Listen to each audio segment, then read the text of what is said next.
So let's look briefly at national planning. That button appears which says continue, and it opens up another table that speaks to national planning. In national planning, you will see the same stages again. Stage 1, which is the preparation stage in national planning.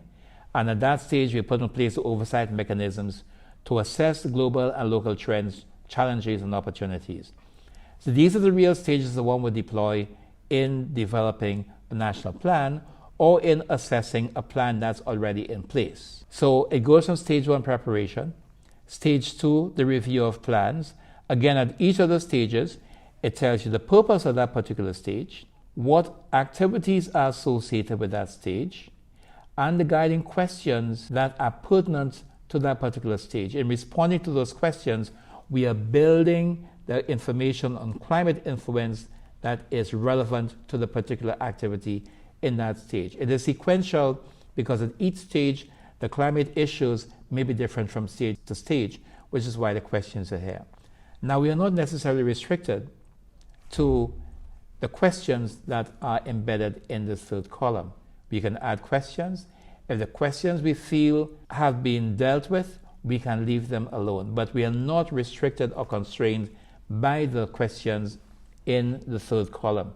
Again, in the fourth column, we have resources that one can click on, open, to provide information if necessary to inform the climate influences at each stage. So stage 2 is a review of plans. Stage 3 is the country assessment. Again, there's the aim of the stage, the actions associated with the stage, and of course, the guiding questions. And those guiding questions, again, are to help tease out the issues that need to be recorded, placed in the report for submission to the higher authority, where the decision needs to be made on the activity. Stage 4 is the strategic prioritization. Again, you have the aim of that particular stage, the actions, consultation with critical stakeholders at stage 4, and of course, questions to guide the user's response to the climate influences at that particular stage. And there, again, in each stage, there are questions associated with a particular stage.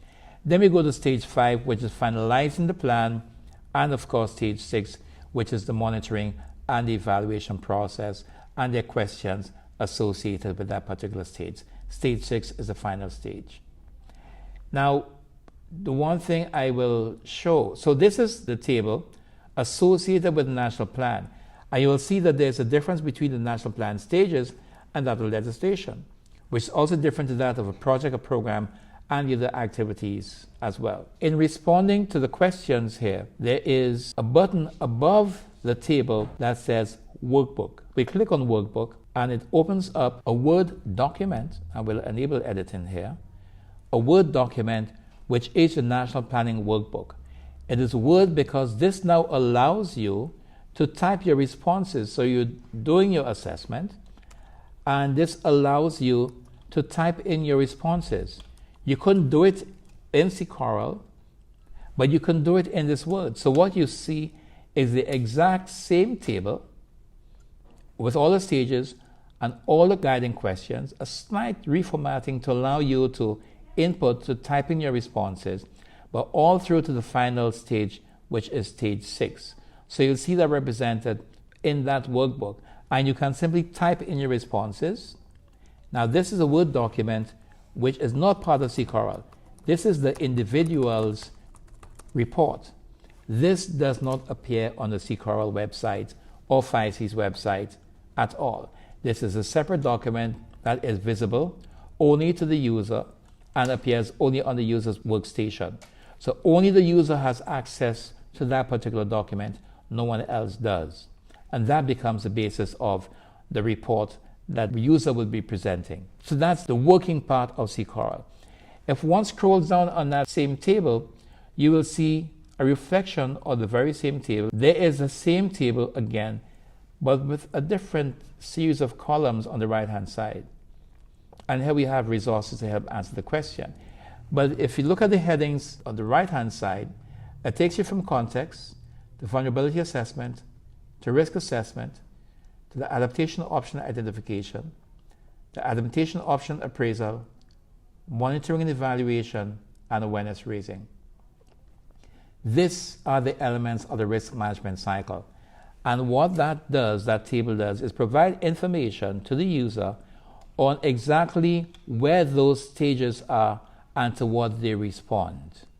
So that table that we saw before now gives you an indication of exactly where in the risk management cycle this is. And this is for information purposes at each stage. Remember, CCORAL is an assessment of climate risk. And there are elements of the risk management cycle each table responds to. So this will tell you exactly where in the cycle of risk management that each of those stages fall and how we're responding to those. So this is for information purposes, vital information that one would need to be able to assess the impacts of the activities that you address in the climate change impacts. We scroll back up to, and this is our working document in Microsoft Word.